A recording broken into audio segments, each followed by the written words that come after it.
Let's go လူဆိုတာဟာမင်းလောင်ရည်တန်တွေကြားမင်းမွန်းချက်လာတဲ့အခါ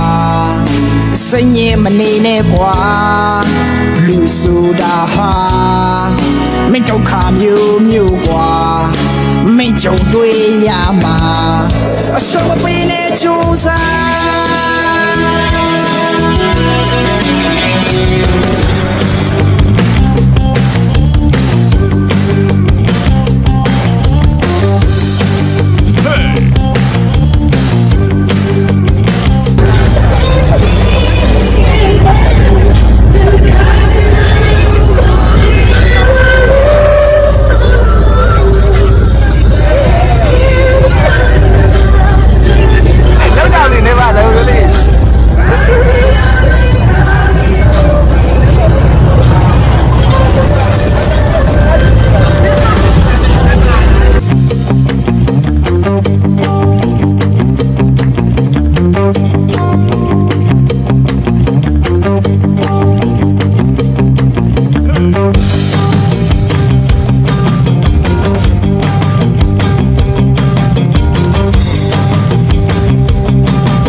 လုပ်စင်တာ GD ပြီးတော့ programming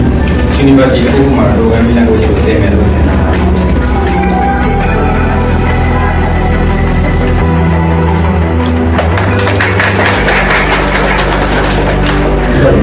စစ်စပယ်လို့လာ